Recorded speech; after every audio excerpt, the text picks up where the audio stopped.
The Nations Cup Grand Final is on the way, and here is how the grid lines up for one last time in 2024.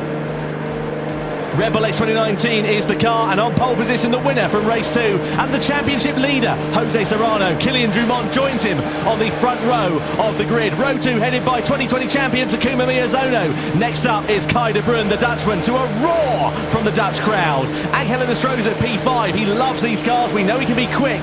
Valerio Gallo down in 6th place, he's got a bit of work to do, and he's got Guy Barbara in 7th position right behind him as well. Next up, Adriano Carazza P8 on the grid. And just inside the top 10, Takuma Sasaki, who's had a bit of a difficult second race. Completing the top 10, it is Robbie Heck, the American driver. Next up, his compatriot Callum Roach in P11. 12th and last on the grid, Coque Lopez. He has also got a lot of work to do from that far back. Now, let's look at the tyres for the final time this season at the start of the race. Serrano, he's got clear track in front of him here, Jimmy. He wants to make hay while the sun shines and get off into the distance. Yeah, that is the right choice, I think, from Jose Serrano. He needs just to make himself a big gap as quick as possible, use that clean air, use that soft tyre, and just be efficient with his time. Interestingly, we mentioned Valerio Gallo before we started. He's gone for that hard compounder tyre, so he's opting to try and basically be the cork in the bottle for the rest of the drivers and opting to go fast a bit later on. So then coming through to the start-finish line we are. Here are the live points rankings. You can see Jose Serrano it is that leads it then. 5 points over Kilian Drumont. Double points on offer for this grand final. And only one driver that can be crowned as the 2024 Nations Cup World Champion.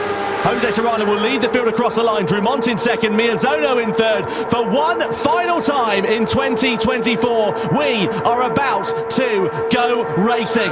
It's lights out and we are underway for the grand final of the Nations Cup in 2024 here at the Nürburgring. Serrano leads them down towards the first corner, followed by Drumont, Miyazono, de Bruyne and Enestrosa. A rolling start for the drivers. Don't expect any heroics down into that first corner, but you should expect Serrano to try and clear off into the distance with the soft tyres and the clear air in front of him. You look at the gap already, 7 tenths of a second in the background there as Roach gets by Sasaki.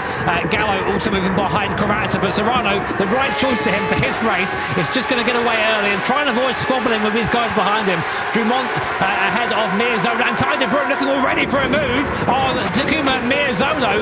Maybe a bit of contact on the way there through there, but de Bruyne up into 3rd place and showing his intention early. Yeah, didn't take that one lying down, did he, Kai de Bruyne? He wants to make hay whilst the sun shines. He knows how tricky this Nordschleife circuit is. We're on the Grand Prix layout at the moment, but as we head on to the proper Nordschleife, it really does begin to narrow up. Look at that, 1.5 seconds for Jose Serrano in the opening stages of this race. Keen to see also what Robbie Heck is going to be able to do from 7th position. He's on the soft tyre, and he is going to be a lot quicker than those in front of him on the medium compound tyre. But will he be able, of course, to use that speed? That's the question that we were asking at the start of this race. And as we head on to the green hell, we're about to find out what will happen. Bit of a wiggle on the exit of the corner there for Kai de Bruyne. And down in towards the elevation and the fast part of this circuit we go. Just beautiful to watch this on board here with Takuma Miyazono. And you can see how close he is to Kai de Bruyne, but he's not able to use any of that momentum at the moment. So de Bruyne's hoping to hold it into 3rd place and then try and use some of the strategy a little bit later on to try and play things out. It's mad seeing the speed of these things through the first part of the Nordschleife here, the Nürburgring proper, and you have no time to think. You get through one corner and another one is upon you, completely flat there after Flugplatz. Now we take the long run down towards Schwedenkreuz, a corner that in real life at most cars is a bit of a lift and a bit of a panic, and this car, watch Takuma Miyazono's throttle input there through his left-hander. Of course, completely flat at 200 miles an hour before braking hard down to Armstrong, just touch the grass there on the left. Very lucky to get away with that, and now we plummet down towards the forest, between the trees, down towards the compression and the foxhole. Again, completely flat down here for these drivers, keeping that foot pinned even for the left-hander here before we slow right down for Adenauer Force, the very tricky section through here. And Takuma Miyazono showing that he can follow close to Kai de Bruyne, who's touched a couple of curbs through there, unsettling the car. You don't want to do that. The curbs here on a Nordschleife are very tall. You hit them in the wrong way, they're going to send you into the barrier. Robbie Heck making good progress. He's got himself ahead of Angel Enestrosa, up 5 places from where he started. So he really managed to take advantage of that soft tyre when they were on the Grand Prix layout of the track, and now he's up inside the top 5. I wonder if his progress is going to stall somewhat as we come through this section section of the circuit. We can see Mierzone and De Bruyne very close to one another, and then a fairly pronounced gap, around 1.5 seconds or so, back to Robbie Heck in P5 at the moment. In Astroza in 6th position, Karatza inside P7, Gallo on the hard tyre. I suppose the converse as well, Jimmy.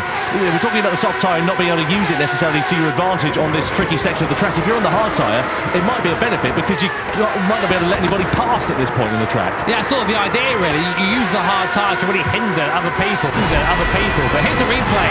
We're on board with Karatza going down a T1. We have a lunge on Guy Barbara. We don't look at it. Barbara and Gallo are side by side. Oh, just gets a little bit sideways there. There's contact there. Barbara hits the wall and hits Gallo, and Karatza just about manages to get by all of them up into, I think it's going to be a net 6th place once he gets by Valerio. There it is. So a nice start from Karatza there, if not a little bit hectic. Yeah, it was all hectic in front of him really, wasn't it, with Barbara and Gallo coming together in that second corner, and that sort of started off that chain of events. Either way, it's worked out quite nicely for the Brazilian, as Kai de Bruyne has still got Takuma Mierzone all over his rear wing at the moment. Drumont's doing enough, 3.6 seconds though behind Jose Serrano, but the race will come to him a little bit later on, so there's no point worrying about the gap in front. All he can do at this point is control what is in his hands, just worry about his own race and get on with the job. In towards the carousel, probably the most famous section on this Nordschleife circuit. I'll watch this, I think, how? that absolutely froze it through there. And now we get to the highest point of the circuit, Hoa Axe, this corner, and it's all downhill from here, although literally, not figuratively, as we now just try and make our way through what I think is the most challenging part of the circuit. So much camber, so much elevation here from Woodman, like it's nothing. Completely flat through there. On the brakes, use the camber on the inside of this right hand, and again, dive to the left, hug that curve before you come up to Bridgestone 1 and Bridgestone 2, otherwise known as YouTube corner. In this right-hander, again, just throwing the car. It looks effortless in this Red Bull X 2019. It's just ridiculous to watch this, isn't it? So blind they are, those corners as well. They come up you so quickly, don't they, through there. Just a little bit wide from on the left hand. There's a few moments to go. Down through the compression we go into there. Just a lift of the throttle there. After Fans car. What's going on? I could not keep up with this. This is too much. I mean, like, this is why these drivers are the best in the world. It might look easy watching it, but you think how quickly these corners are coming up on you. You have to be precise every corner, otherwise you end up just spearing off into the barrier. Climbing the carousel now. See, De Bruyne not quite. See, this is what I mean. A little bit eager on the throttle there, and then slower on exit. And that means he's going to be under attack from Takuma Mierzone going onto this long back straight. Le Dottinger. Yeah, lovely to see the Dottinger again. Great chance for some slipstreams as well. De Bruyne is being pulled along somewhat by Kylian Drumont. Mierzone, did he lift off the throttle there coming down that back straight? Just wonder, because he was quite close to Kai de Bruyne and he's not quite able to find his way past. Maybe sending a bit of fuel in the early stage of this race, something to consider as well, because they are pretty thirsty machines, this one. He is now side by side at the end of the Dottinger, then through the left-hander we go, and still he is on the outside here, but you've got to be careful because it's a bit sketchy going through there as it's so close to the grass, into the braking zone. We've seen a few incidents there in the Gran Turismo World Series over the last 6 years or so. Thankfully, not this time. Yeah, to give you an idea of the pace advantage, it's a 6.24 from Serrano from a standing start or from a rolling start, and a 6.30 from Kylian Drumont. So that's a 5-second difference there between the two drivers. And Drumont now doing a good job in second place, the faster of the medium runners, but not able to keep the pace of Serrano on that soft. Lopez opting to come in early from that hard compound tyre, as we thought he would. But Gallo, from what I can see, has opted to stay out another lap. I was just about to say, interestingly, Gallo and Barbara have not decided to pit then, so they're going as long as they can on the hard tyre. I mean, we generally say that the hard tyre is lava. You want to stay off for it for as long as possible, for as short time as possible. But there's obviously some method in the madness here for Coco Lopez. He thinks he can either eke out either the soft or the medium tyre an extra lap. Again, it doesn't sound like a particularly long amount of time, but when you consider the amount of tyres, the amount of force and energy going through them, a lap around here, it's an awfully long time, and you've got to make that gamble and be confident in it before you come into the pit lane, because if you made a mistake, well, you're going to pay for it for the next 6 minutes. I mean, I did watch some practice earlier on, and the soft tyres are pretty cooked after 2 laps, with Serrano's just gone on to lap 2 of that soft tyre. So I think it stands to reason the medium might struggle to do 4 as well. But we settle on and watching Kai de Bruyne making his way through the chicane, very, very quick through there, and now back on to the Nordschleife, the northern loop. Really awesome to see these cars make their way around this legendary circuit. I mean, we'd race it every time we come here if it was up to me, of course, but that's why it's not up to me. Look at the fuel, though, there for Serrano versus Dumont, etc. You know, he's done about 6 or 7 litres more fuel, Jose Serrano. Doesn't sound like a particularly great deal, but that's, you know, another couple of seconds in the pit lane that he's going to spend putting fuel into his car relative to those around him if he's not able to save it. The crucial thing is, of course, that Serrano doesn't have the advantage of the slipstream. He's punching the hole in the air. Those behind the likes of Dumont, they of course can afford to save a little bit of fuel. We saw that with Miyazono on the first part of the Nottingham Hill, just lifting off of the throttle, coasting as it were, and just trying to save those crucial sort of millilitres, litres as it were, to try and give him an advantage when it comes down to the pit stops. Yeah, I mean, there is going to have to be fuel that goes in the car. We calculated around 96 litres for the entire race, give or take. And these guys are burning through their fuel quickly. The best on fuel so far actually is this man, Takuma Miyazono. He was doing what you said he was doing earlier on, just sort of hanging behind Kaiser Brewing, being pulled along by this train in front of him, but also saving that time in the pit stop. There's so much that goes into these races. It's not just good enough to be fast, you've got to be smart as well. And Miyazono has always been that sort of person that has that running in the back of his head, had that capacity to think about things, and that's super important to be successful here in the GT World Series. The good thing is for Coco Lopez, though he pits at the end of lap 1, it's a bit of an outlier compared to the rest of the field. He has got, obviously now, a lovely bit of clear track in front of him, 21 seconds to not worry about closing up onto the back of many cars. The risk is, of course, if you go for the soft tyres at the middle stint and you end up stuck behind someone who's on a medium or a hard competitive tyre and you can't find your way through, well, it's all in vain, isn't it, really? Because you've got that extra pace and no opportunity to be able to use it through these sweeping corners that, again, so blind that you've got to be so precise and lightning on the reactions that this is where the dirty air will really be beginning to kick in. That's the converse, of course, because it will cause you more tyre wear, despite the fact that you can save fuel in a straight line. Yeah, through Adenau here, there's medium speed corners, so if you lose the grip, you really feel it as we go back up the hill once more. Interestingly, we'll keep one eye on Coque Lopez, because he's gone a completely different direction from everyone else. He's pitted super early, got that hard tyre off, and now he's on a soft tyre with no one in front of him, so he can just push into that gap as hard as possible. This is what Lopez tends to do. He never ever seems to be in a good position going into his final races, but always finds a way to make the strategy work. So go back on board with Kaiser Brewing. There is the trophy. These guys are all fighting for the Nations Cup trophy. Which man will have his hands in that when the race checkered flag falls on lap 7 in a few moments' time? Kaiser Brewing still there, still on board, getting a time there from Kylian Dumont. Fuel-wise, Kaiser Brewing and Miyazono have used about 3 litres less fuel than Dumont in front. So staying where they are now actually might be, I mean, that's worth a second. It's 3 litres per second.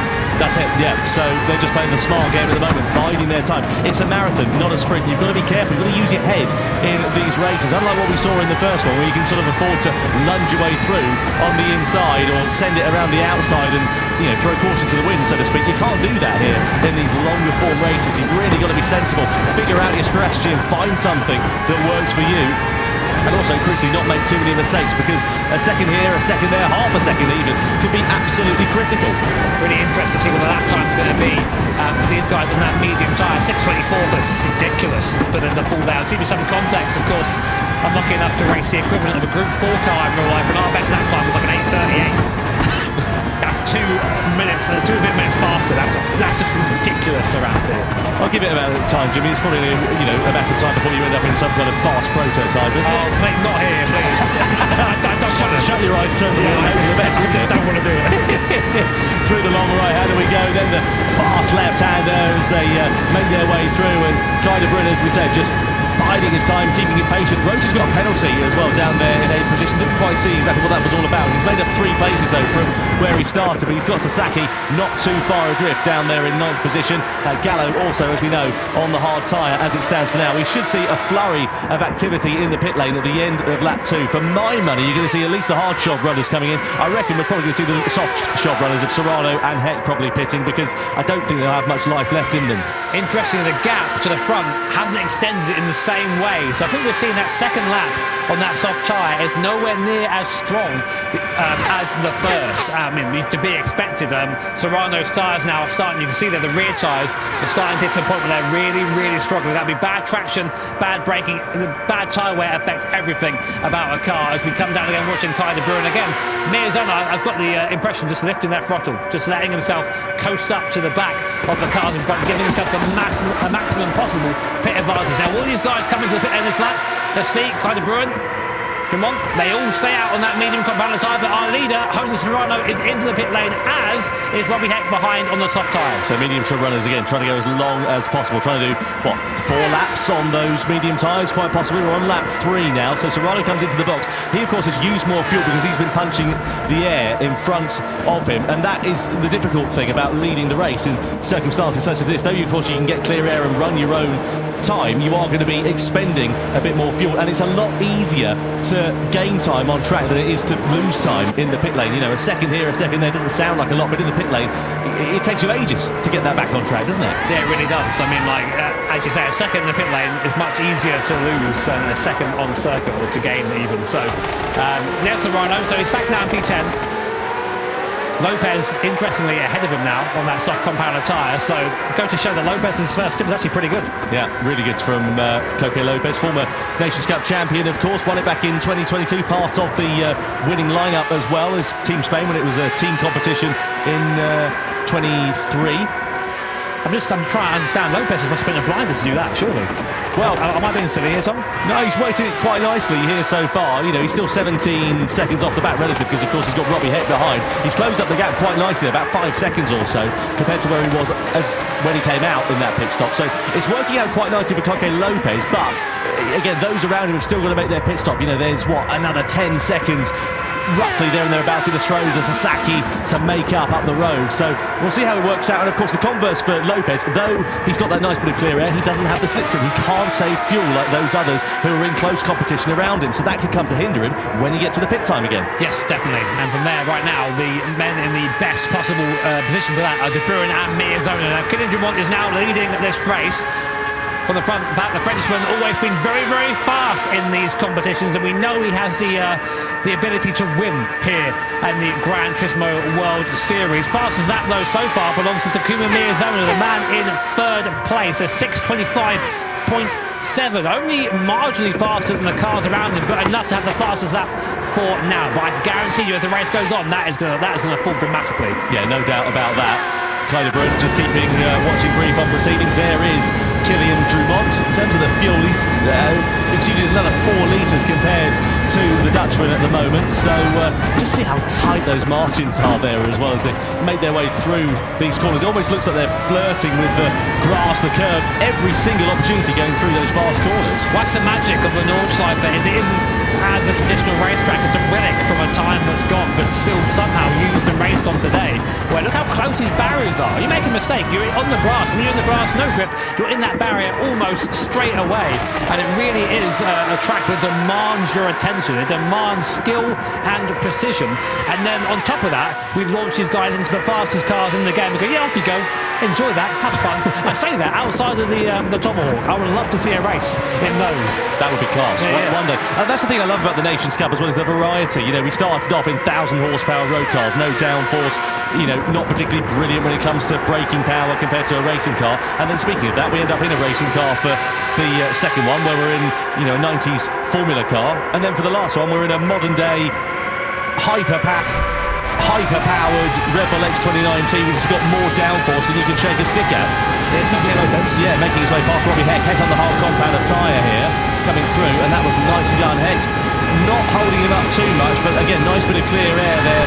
Coque Lopez to just try and take profit of it. Where's his next gap up the road? 18 seconds. He's again in a nice, comfortable position at the moment, but again, I just wonder what it's going to look like for him in terms of fuel relative to those up the front. I'm just looking at the the fuel savings for some of them, 32, 33 litres for De Bruyne and Miezono. Lopez, about the same, 33. He's just ticked over to as well. So it's working out okay there for Coque Lopez. He's on the soft tyre, but let's not forget, he is going to have to owe the medium tyre at the end of this one, whereas others around him may owe the soft. So it might put him out of sequence. Yeah, it does get a bit complicated now. We've got a lot of different strategies going, a lot of numbers being thrown at us and at you guys at home. But what we do know is once all the pit stops are said and done, we'll know exactly who's where and what fights are going to be on for the end of the race. Dumont has fallen back a little bit to kind of Bruyne. He did try to, I think, make a little bit of a gap to these guys, but he pushed hard and ended up using a little bit of fuel.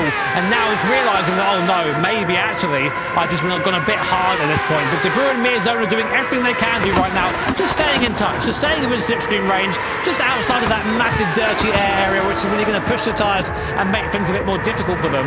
And Miezono, if anything, is looking like he wants to maybe get by Kyle De Bruyne. Worst case scenario here for Dumont is if he comes into the pit lane at the same time as De Bruyne and Miezono do, he'll be relinquishing that race lead away, won't they? Because they'll be able to get ahead if they're taking on less fuel, or indeed if they don't take any fuel on board and they decide to do it later on. What are we down to? 24 litres? I'm sure they're going to have to, really. It depends on which way they go in terms of the tyres for their middle stint in this race. Speaking of the tyres, the rear's not looking too bad. They're certainly a bit more second-hand. Lopez and his rear tyres are in far worse condition comparatively. Are they going to last another lap though, or are we going to see the medium runners coming into the box at the end of this one? We'll find out in a couple of minutes or so's time once we've made our way down through the Dottinger Hurt. Lots of battles and strategies to play out. Either way, the top three at the moment, Dumont, De Bruyne and Miezono, bit of an exhibition at the sharp end of this race. They have controlled this one very comfortably indeed so far.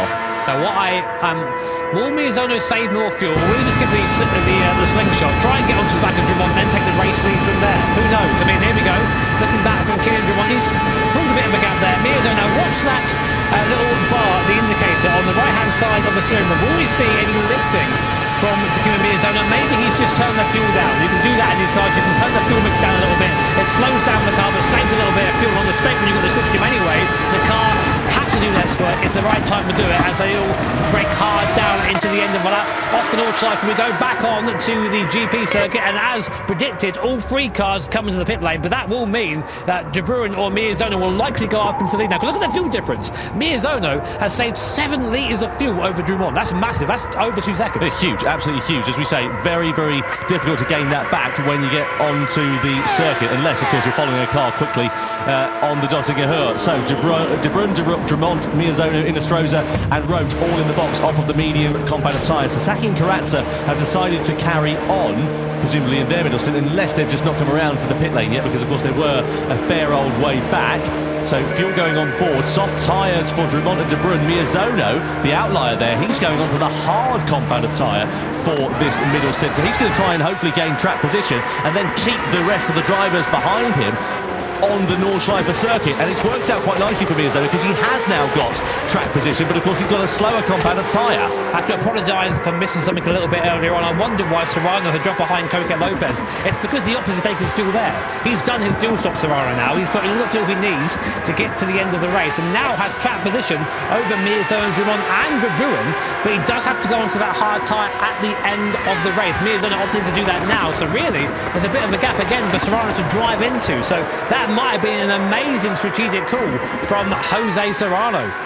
Well, it could be. We'll wait and see what happens though with Miezono, because he's got a fast charging De Bruyne and Dumont behind. They're both on the soft compound of tyre. So what Miezono's got to really hope for here is that he can keep those two behind on this GP circuit. Then when we get back onto the Nordschleife of the Green Hell, then he can hopefully keep them at bay for at least the rest of this lap, because presumably if he's on the hard tyre now, he's going to try and run it for one lap, then go on to the soft tyre for the very end of this race. But 3 laps on the softs, that's a tall order though, isn't it, for Takuma Miezono. He's run the mediums, he's now on the hards. Let's see how this is going to play out. Either way, you can have a fast charging Frenchman behind him here, because we're on board with Kylian Dumont. Down through in towards Hassenbach we go. again, you can just see how narrow and tight it is. You've got to thread the eye of a needle through these corners. But look how early Drummond can get on the power and how late he can get on the brakes. The Achilles heel for Miyazono here is going to, when we come up towards the flag puts, because look at that, around the outside to Kylian Drummond, and I don't think Miyazono is going to have anything left in his locker. Indeed, he doesn't, and Drummond accelerates his way through, effectively, into a net race lead. Kind of Bruin follows him through as well, follows Drummond through. They do not want to lose time behind Miyazono, so now Drummond and De Bruin need to really push and get away from Miyazono, because he isn't that hard compounded tyre, but while using the drafts, he can sort of stay with them, but that will, of course, fall away as they go through the corners. Through straight and Croix, now breaking hard down to Arenberg, get the car into the camber on the inside, hook it in, and then back full gas as we go down the hill back towards the compression and the Foxhole. You can see the difference just there already, one corner, and the gap's up to 5/10 of a second. Look at Serrano though, he's only, what, 5 seconds up the road compared to Drummond, and Drummond on a quicker compound of tyre, taking fuel on board as well. So Serrano here on this middle stint, he's going to be struggling. There's going to be a bit of damage limitation, and of course he owes that hard tyre at the end of this race. So again, it could be a smart strategy, but it might not work out for the Spaniard. Let's have a look and see what happened then here. So Miyazono just ran it a bit deep, couldn't get the car rotated. Drummond said thanks very much, went straight through, and then De Bruin said thanks very much as the slipstream came into effect with Kylian Drummond and managed to sweep on back. I've never seen a move like that before at that corner, but I've also never seen Serrano penalty. That's huge. Colliding with another car. When was that? Was that Carranza? We'll have to wait and see. I did wonder if the gap had shrunk down. It looks like it clearly has, hasn't it? So Serrano now with Drummond. Let's have a look at what happened then here. So Serrano, it's with Robbie Heck, isn't it? It's further back and up the inside. And it was the merest of touches going through there, wasn't it? It was very tight. I mean, our stewards do have access to different angles than we do, and they will have looked at that a few times before handing out that penalty. But that's going to be huge. Huge for Iseto there. He's really going to have to push to make that time back. The second might not seem like much on a circuit this big, but these guys, that's how tight the competition is. 1 second can make all the difference. Now, interestingly, do you know who the fastest man on track right now is? Well, not this guy. Yeah, but it's Valerio Gallo on that medium compounded tyre, currently in P7, and he is someone who still has the soft tyre yet to run, and he is gaining on Miyazono in front. Well, you've got Italy's fastest man out on track, and you've got Spain's maddest man, I'm sure, in third place following that penalty as well. So, a difficult middle stint then here for Jose Serrano. As you say, it was just the lightest of grazes. Meanwhile, Adriano Carrazza up into second. He's all over the back of Takuma Sasaki. Is he going to be able to find his way through on the Japanese driver as we come through this series of corners? Well, if you give Carrazza an inch, he'll take a mile, and I wonder whether he's going to think about it for too long. He's not close enough to mount a challenge at the moment. Both of these drivers on the medium compound of tyre, both will be pitting at the end of this lap because they're going to be critical on fuel. 8 litres left for Sasaki, 8 litres left for Adriano Carrazza. And they'll be coming out of this one on to their next compound of tyre, because they've done a first stint rather on the medium compound of tyre, so presumably they're going to go to the hard tyre for 1 lap only and then try and run the softs to the end of the race. So what they've tried to do is get the overcut effectively on them. But what's the gap now down to? 15.8 seconds to Jose Serrano. That's a bit of a bold strategy, that one, isn't it? Yeah, sorry, I was just chuckling to myself watching the gyro cam from there. It looks so fast through there, man. I mean, I've done a few silly laps around the Nürburgring, silly cars, and I just think to myself, like, I cannot do that. Oh, Suzuki there, running it very wide on the exit of onto the straight, onto the dot under her there. And now Carrazza will have that draft down the straight. Usually it's easy to pass it, but these guys are both on very little fuel indeed. So they're going to have to take fuel here. How much they take, of course, might not agree with each other. We might see Suzuki take a lot, we might see Carrazza take a lot, but we'll see as they come into pit lane underneath the Bilstein Bridge as we go now down towards the heavy braking zone. Suzuki looking up at the screen there, because they can get a bit of info from the screen. They can see the same big screen you guys can out in the audience and at home. So sometimes you catch the players glancing at that to get a little bit of an idea of what's going on around them. You do hear that in F1 as well. Drivers, when they've got a commanding advantage, will just have a look up at the big screen to see what's happening. Sasaki and Carrazza then, as predicted, into the pit lane. They cut that very, very fine. 1 litre of fuel left for Sasaki in his Red Bull X 2019. So Serrano is going to take over at the front, but the deficit between himself and Drummond now down to 2.1 seconds, and Drummond is going to be coming very close to the back of him very, very soon. And we'll see how long it takes the Frenchman to mount a challenge for the race lead. So start of lap 5 we are on. 3 to go here in the grand final in the Nations Cup. Serrano on the slower competitive medium tyre, but also crucially owes even the slower competitive tyre. So that the hards at the end of this race. New fastest lap of the race set by Valerio Gallo, a 6:23.4. The Italian on a charge right now on that medium compounder tyre. He's just found, I think, a good rhythm around here, and importantly, actually starting to put up to the back of Takuma Miyazono. So if the tyre graphic is be believed, Gallo might be able to catch Miyazono by the end of this lap. And the best news for Gallo is that he owes the soft tyre at the end of this race, so he'll be quicker than those around him as well, because every other driver in front of him will not be on the soft tyre at the end of this race. We'll have Serrano on the hard tyre, Drumont will be on the hard tyre as well as De Bruyne. Miyazono will be on the soft tyre as well. So what he needs to do really is try and get onto the back of Miyazono and get past him while he's on a quicker compound. Another penalty for Serrano. That's got to be track limits. We've just gone through one of the fastest chicanes on the circuit. Really easy to pick up a penalty there, and Serrano throwing away any advantage he has, just not quite comfy maybe on that medium stint on that medium compounder tyre. But another penalty for Serrano, and that's an automatic one. Stewart's got nothing to do with that one as we ride on board with Kylian Drumont. The sun starting to get a little bit lower in the sky now as we just fly through this first sector of the Nordschleife.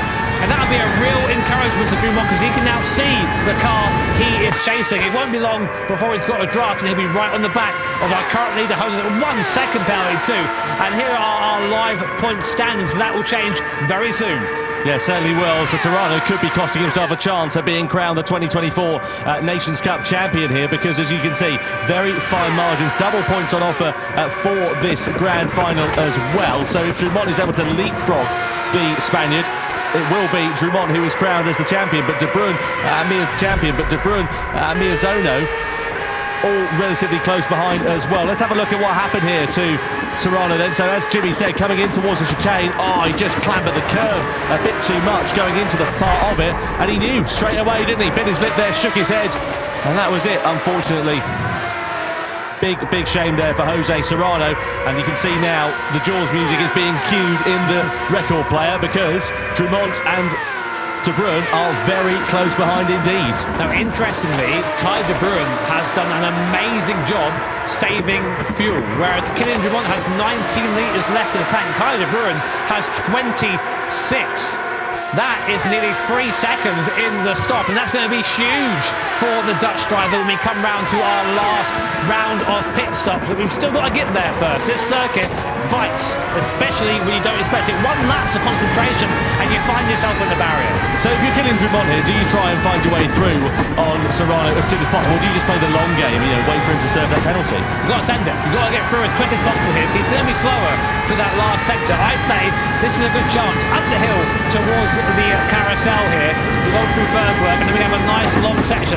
Drumont should gain a little bit into Bergwerk through the right hand there. He does, and now it's full front of the hill. Use the draft of the car in front. Maybe not quite close enough though, but he needs to get by. He can't afford to wait, because there are cars who maybe aren't directly behind him right now, but it also threats when it comes to the last round of pit stops. The other thing to consider here is that Drumont and De Bruyne are on that soft tyre. We saw there was a big drop-off in performance on that second lap, and they are now on lap 2. So there is a possibility that the tyres could be coming a little bit more towards the end of their life compared to the medium tyres, relative to Jose Serrano in front, of course. Yeah, definitely. And I think I just heard Drumont there turn the fuel down as he couldn't get any closer to Serrano. Now right on the back of the Spanish driver as we go into the carousel for the 5th time. He'll launch the car to the bottom here and just ride it through. Incredibly bumpy through here. Very easy to just spin a tyre if you get on the throttle too early on the exit. And now we go back up again to the highest point of the circuit. But actually Serrano, impressive enough through there, still keeping that gap of 7/10. Certainly is.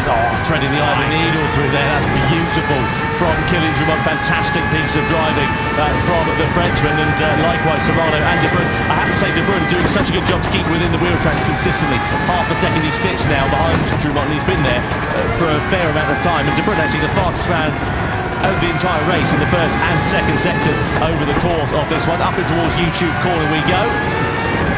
Serrano there, he's going to be a bit of a sitting duck as we head in towards the Dottinger Höhe, the top three. Well, you could throw a blanket over them, couldn't you, at this point? But look at that, 8 litres more fuel for Kai de Bruyne. That is going to pay dividends when we come through into the pit lane. Serrano surely is going to be into the box at the end of this one. He's got no choice, he's got no fuel left in that X2019. Dumont and De Bruyne as well, they've got to come in, because I would have thought that those soft tyres are not going to be able to go 3 laps for a 1-lap dash on the hard tyre at the end of this one. And let me tell you, that penalty zone is going to come up soon for Jose Serrano, and it hurts. It's on the main straight, this one here, so that'll cost him a ton of time. You can see as we go now up through the last real corner before we get onto the back straight. And then you can just let the engine run free as you come now back towards the GP circuit. There's the penalty line in front, you can see it. Serrano crosses it now, slows down massively. Oh man, look at that. Closing speed is incredible, isn't it?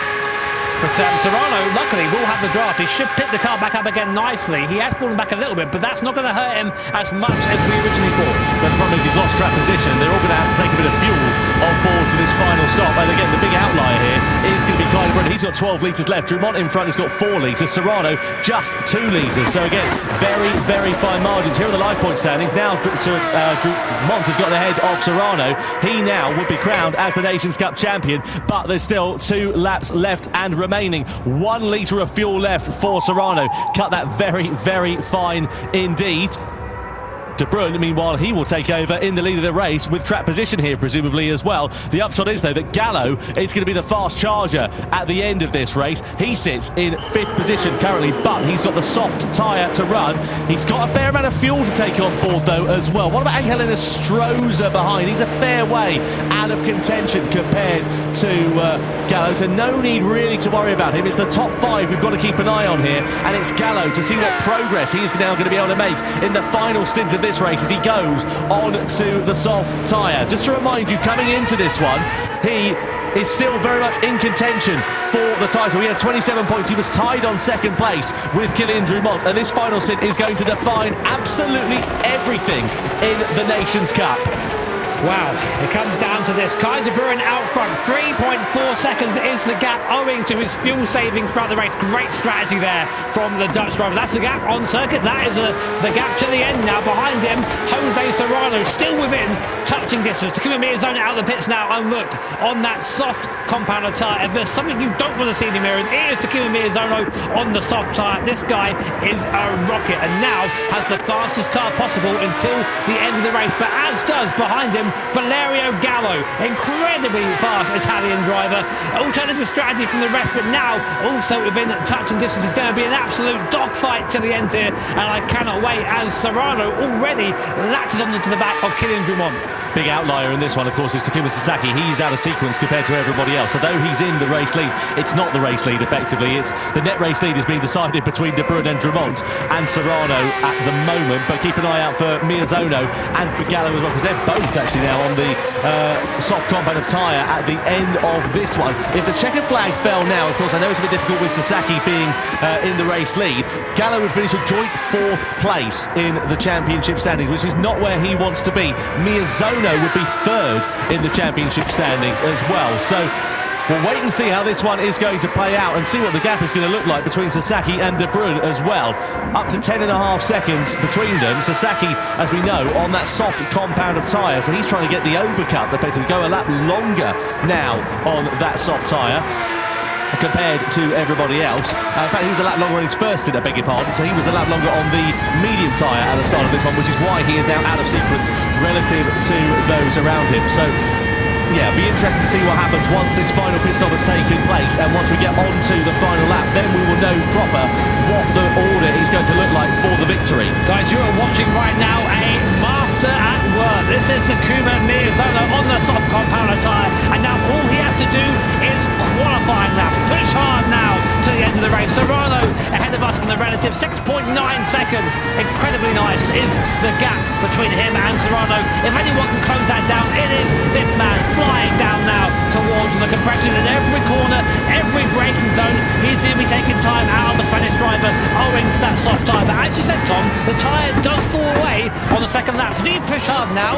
Do you use it up to that lap time, or do you try and maybe conserve a little bit and have a quicker average edge over the 2 laps. That's up for Miyazono to work out. Everything that you seem to throw at Kimi Miyazono, he adapts, doesn't he? He's like a chameleon. He just seems to change his colours depending on the circumstances that are thrown at him. And I saw him earlier in the licence test qualifying session that we had, and they were driving old Ferraris and then changing over to a Subaru with studded tyres on in the snow, and he was just able to throw the car into the corners and extract the maximum performance, and that is exactly what he's doing here in this final stint of the race. The gap coming down 2.3 seconds. He's faster in this sector alone. Look at this precision through here. It is insane. As you say, from 2.5 seconds gained on this lap. The gap now down to 4.9 seconds as we go through Adenau, just siving our way through here. The amount of skill and precision it takes to drive these cars around this circuit at this speed is almost beyond comprehension, but that's why these guys are the best drivers in the world at Gran Turismo. Through Bergwijn now, heavy on that throttle, and now a chance to breathe. And I think I just caught a glimpse of Serrano in front there, and it's a completely different ball game when you see that car you're chasing. You just, something changes in your brain. You turn into the hunter, and you just find that extra bit of speed, and Miyazono is very close to seeing the Spaniard in front now. So the carrot being dangled then for Takuma Miyazono. Let's not forget he won the Nations Cup Championship back in 2020 when he went on to do the Triple Crown. He won the Toyota GR-GT Cup that year and also was part of Subaru's Manufacturer Cup winning lineup as well. So Miyazono there looks really damn fast, right? Do you know who was faster behind him? Valerio Gallo. Yeah. He's gained now to 1.7 seconds. That gap was 2.5 seconds at the start of a lap. The Italian driver putting an even better performance right now than Takuma Miyazono. This is going to be a grandstand finish at this race with only a lap and a half to go. Who's it going to be? These guys do have the tyre advantage, but they've got to get past Kai de Bruin, Kylian Drummond and Jose Serrano if they want a chance at taking this Nations Cup final championship. So 1.5 laps then to go here at the Nordschleife. Through into the right-hander here for Valerio Gallo. I suppose the difficult thing for him is he's going to come into dirty air before too long as well. That's the problem when you're following cars through these fast sweeping corners. 1.7 seconds between Miyazono and Gallo it stands at the moment, but once he of course gets closer to the Japanese driver, it will start to hinder him a little bit more. I think so. Fuel-wise, they're all good to the end, so it's a straight push now. There is Serrano. This will help Serrano. Having a look. There's Miyazono. He's right there. Look how close they are now. Miyazono can smell blood in the water. He can see Serrano from the sparks being kicked up from the Red Bull X 2019 in front, and he might even get into the point where he'll get a toe down the back straight. Watch him for his right hand to completely flat the commitment. Unreal here from Miyazono. Dialing the car to the right to get a better entry. Almost onto the gravel there. Now through the China carousel. Back up the hill. Using that toe. 1.2 seconds now is the gap. He'll have a toe going onto the straight. This is huge right now, but just over 1 lap to go. Miyazono and Gallo on a charge. So current point standings, Jose Serrano will be crowned as the champion by finishing in 4th place, but of course Sasaki will be coming into the pits in a few moments time from the race lead. He'll be changing over onto the hard compound of tyre at the end of this one, and that will mean it will be a final lap showdown in the fight for victory here in the Nations Cup. Sasaki in the box then as he comes in. Where will he emerge? Actually after the pit stops as well. That's going to be an important point. I don't know. No, I don't know, but I wonder if he's going to be a bit of an upset for some of the drivers quite possibly here as well. I feel like he'll be behind Gallo. I feel that's where he's going to come out, Yeah. but we'll see. I mean, Sasaki has had a good in-lap on that soft tyre, but as we go, so Kai de Bruin then inherits the lead from Kylian Drummond, Jose Serrano 3rd, Miyazono 4th, and Gallo up into 5th. It's now a straight fight between these 5 drivers for the win here in the grand final. If the race finishes now, Serrano would win, but I have a feeling he's going to be passed very soon by this man. Takuma Miyazono extremely close to the back, and he has the tyre advantage on the soft compound of tyre. Serrano has driven well, but that hard compound, look at the difference here. He's just a sitting duck at this point. Yeah, Miyazono's had a particularly good run in this weekend so far, and he's now all over the back of Jose Serrano. He's lunging his way to the inside of the Spaniard, down into the hairpin, and Miyazono goes up and through into 3rd place. He made that look so easy, and that then elevates him up into 3rd now in the championship standings. Next target, Kylian Drummond, and he's only 6 tenths of a second away. Yeah, I mean, this is it now. If you're in that driver's seat, you're just feeling ebbed on. You think, right, I've got one, let's get another one. And then the thing is, 3.5 seconds in front of this is Kai de Bruin. So will Takuma Miyazono have the pace to catch the Dutch driver? He's there because of his great fuel saving. Will Miyazono go for a move here into the chicane? He's looking at it. Oh, he does! In the the chicane, does up the inside, slows them all up though, and Miyazono through, and now it's 4.5 seconds, and there's Gallo there in the background too. Now he's got to get by as soon as possible. He cannot waste time with Serrano or Dumont if he wants to challenge this win, but look already, he's stuck there. That could be the deciding move from Takuma Miyazono. Yeah.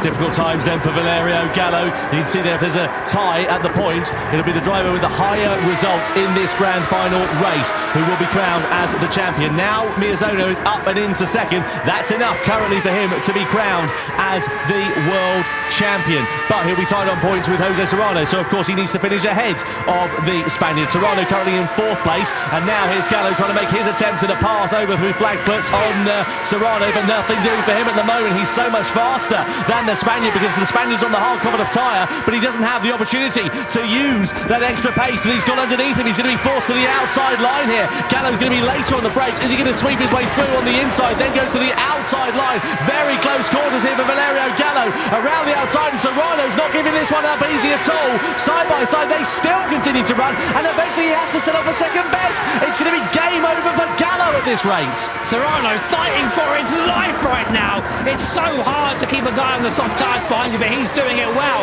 And all this while, what's going on, Miyazono is putting away. Kai de Bruin is still 4 seconds to the good of Takuma Miyazono. If he can just keep his pace up, he might be able to beat the Japanese driver to the line. But Gallo right now, this is the downside on a different strategy. Goes for the lunge, can't quite make a move. You can feel the impatience from the Italian driver, and I have the feeling this isn't going to end well. Contact there with Serrano as dusk begins to settle here at the Nürburgring. Lights on as we now fly through the forest, illuminated by the headlines of his Red Bull X 2019s.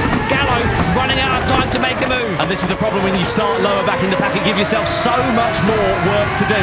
Gallo has really been compromised by his poor race 2, and now he is paying the price for it here in race 3. He picks up a warning for his troubles as well. One more of those, it'll be a penalty being issued by the stewards.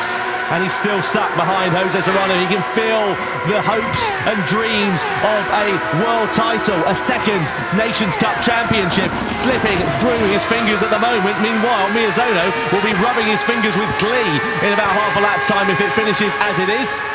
I don't know if he can get there. Kai de Bruin's pace in this hard tyre is exceptional. He is being caught by Takuma Miyazono, but not quick enough.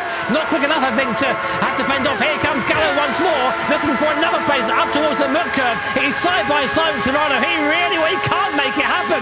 Serrano, a defensive masterclass from the Spanish driver. This guy knows exactly what he's doing. The sparks being kicked up in the dust by the Red Bull X 2019. Now looking into the carousel, into the corner before the carousel.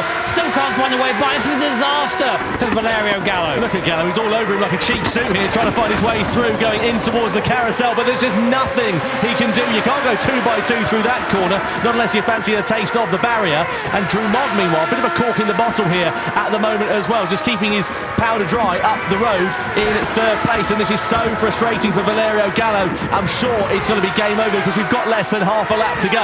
And Miyazono, meanwhile, is closing up onto the back of De Bruyne. He's brought the gap now down to 2.4 seconds. I don't know if the victory in the race overall is going to be in question, but he will finish crucially ahead of Jose Serrano on the road, which will be enough, even though it's a tie, for him to be crowned as the Nations Cup World Champion of 2024. This is absolutely superb. So Serrano is doing his best to try and stay on the back of Kylian Dumont, because if Serrano can get by Kylian Dumont, he will be the champion for 2024. But of course, he's got Valerio Gallo behind him. It's looking one eye forward, one eye back, and Gallo is doing everything he can to find a way by. But it's so hard to overtake around here, around the Nürburgring. But we're now coming on to the best place to do that, on to the Dottinger It's going to be a slipstream battle between these 3 drivers, and basically, if Serrano can get by Dumont, he will be our champion for the year. Miyazono now has caught Kai de Bruin. He's right in the back of Kai de Bruin. If he can overtake de Bruin, he will be unquestionably the 2024. This is so important for the championship. One more straight to go then to define the 2024 title in the Nations Cup. Miyazono pulls out of the slipstream and sides his way past Takuma Miyazono. But what's happening in the background? What about Dumont and Serrano in the battle for 3rd place there as well? It's very close between them, but Miyazono, he's going to have enough in his pocket. This will give him a 4-point advantage as we come to the checkered flag if he's able to stay ahead of Kai de Bruyne. The Dutchman would love to take victory though. De Bruyne's out of fuel, Tom. He's out of fuel. Oh, disaster for Kai de Bruyne. What does that mean though for Drummond and Serrano close behind? De Bruyne so close to taking victory. It's going to be a big upset here indeed. He's parking his car. Serrano involved in strife. Drummond as well. Takuma Miyazono is the 2024 Nations Cup champion of the world here in Amsterdam. Absolutely superb. Drummond in second. Serrano will come over the line in third. The problems there for De Bruyne cost Serrano really dear in those final couple of corners. It means that Drummond will take second in the standings and Serrano will finish down in third overall now as well. Oh my words. Oh my words.